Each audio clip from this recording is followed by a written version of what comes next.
Assalamualaikum warahmatullahi wabarakatuh. Selamat pagi semua. Bagaimana kabar kalian hari ini? Alhamdulillah. Semoga semuanya selalu dalam keadaan sehat dan tanpa kekurangan suatu apapun. Dan yang sedang sakit, semoga segera diangkat penyakitnya ya. Oke, bertemu lagi bersama saya Monalia dalam video pembelajaran bahasa Indonesia. Sebelum kita mulai pembelajaran hari ini, alangkah baiknya kita berdoa terlebih dahulu. Berdoa sesuai agama dan kepercayaan masing-masing. Dimulai dari sekarang. Berdoa selesai. Oh iya, untuk presensi hari ini saya anggap kalian hadir semua ya. Oke, bagaimana? Sudah siap untuk belajar hari ini? Kalau sudah siap, mari kita intip terlebih dahulu KD yang akan kita pelajari hari ini.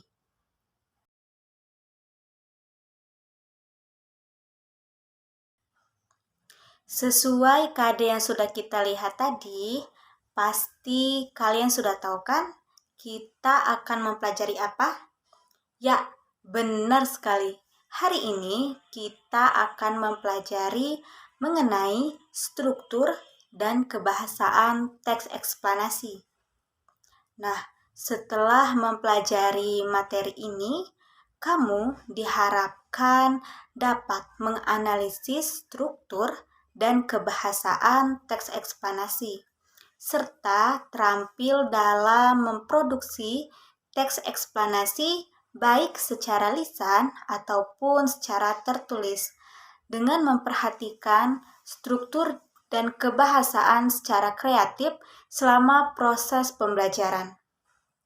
Oke, sebelumnya kalian sudah tahu ya bahwa teks eksplanasi ini merupakan teks yang berisi penjelasan mengenai terjadinya sebuah fenomena, baik itu fenomena alam, fenomena sosial, maupun fenomena budaya.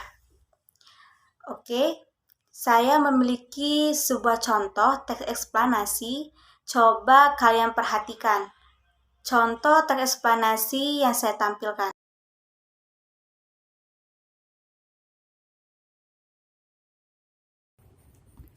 Oke, perhatikan baik-baik isi dari paragraf 1.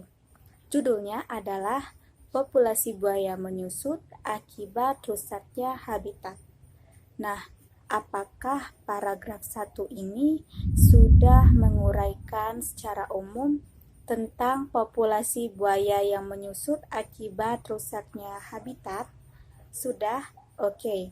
Kalau sudah, pada bagian kalimat mana yang menunjukkan bahwa populasi buaya itu menyusut akibat rusaknya habitat? Ya, benar sekali. Gambaran secara umum yang terdapat dalam paragraf pertama yaitu terletak pada kalimat ketiga, yaitu apa? Apa yang terjadi? Yang terjadi adalah populasi buaya menurun. Lalu mengapa? Mengapa? Karena rusaknya habitat. Jadi, pada paragraf pertama ini dinamakan identifikasi fenomena. Apa itu identifikasi fenomena? Identifikasi fenomena merupakan gambaran secara umum tentang apa, mengapa terjadinya peristiwa itu terjadi. Oke, lanjut pada paragraf kedua dan ketiga. Di Jawa Timur, habitat buaya rusak akibat perkembangan kota demi alasan pembangunan dan perkembangan industri.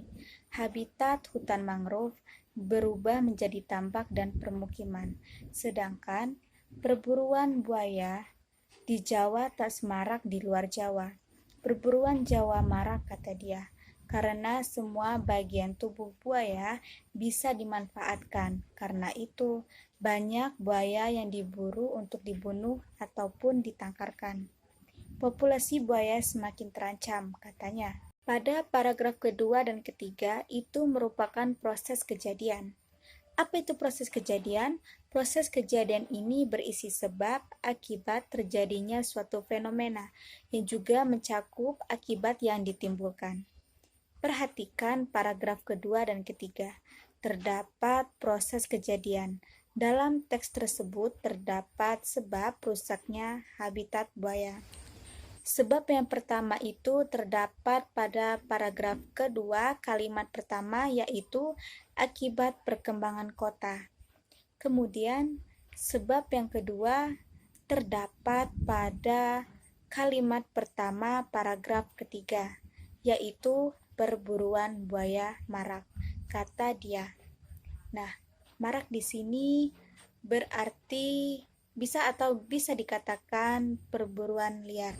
Lanjut pada struktur teks eksplanasi yang ketiga, yaitu ulasan.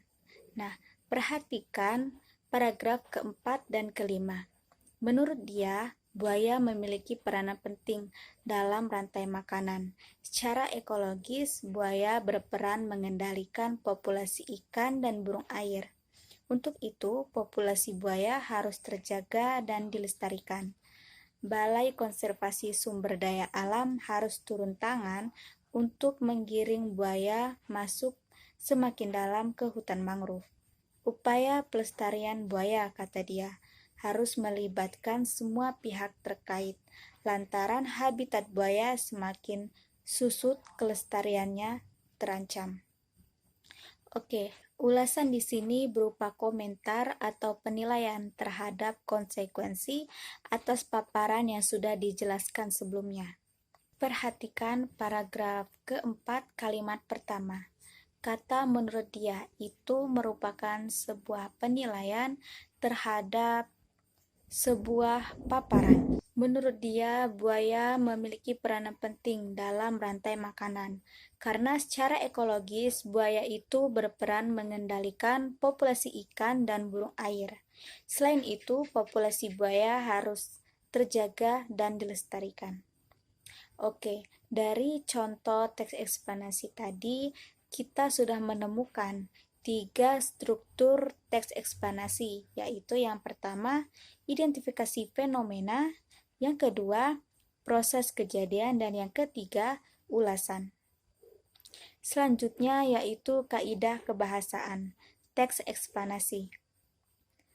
Seperti yang sudah saya katakan pada minggu lalu, bahwa kaidah kebahasaan dalam teks eksplanasi itu ada 6. Yang pertama, penggunaan konjungsi kausalitas, konjungsi kronologis, kata ganti benda non persona, keterangan waktu, dan kata istilah. Oke, perhatikan baik-baik contoh teks eksplanasi yang sudah ditampilkan. Paragraf pertama terdapat kata istilah, yaitu Crocodylus porosus. Kemudian kata Crocodylus porosus ini merupakan kata istilah atau kata lain dari buaya muara itu sendiri. Kemudian masih dalam paragraf pertama, tetapi terdapat pada kalimat kedua, yaitu statusnya dilindungi. Kata dilindungi merupakan kata kerja yang sudah dipasifkan. Populasinya terus menurun akibat rusaknya habitat. Kata akibat di sini merupakan konjungsi kausalitas. Jadi, dari contoh teks eksplanasi di samping, kaidah kebahasaannya ditemukan ada 3 kaidah kebahasaan. Yang pertama yaitu kata istilah Crocodylus porosus, dan yang kedua yang itu kata dilindungi merupakan kata kerja pasif. Kemudian yang ketiga kita menemukan konjungsi kausalitas, yaitu kata akibat. Sekian pembelajaran mengenai KD 3.4, yaitu menganalisis struktur dan kebahasaan teks eksplanasi, dan KD 4.4, yaitu memproduksi teks eksplanasi secara lisan maupun tertulis dengan memperhatikan struktur dan kebahasaan. Apabila ada yang kurang jelas, bisa ditanyakan. Semoga apa yang kita pelajari hari ini dapat bermanfaat Saya akhiri, wassalamualaikum warahmatullahi wabarakatuh.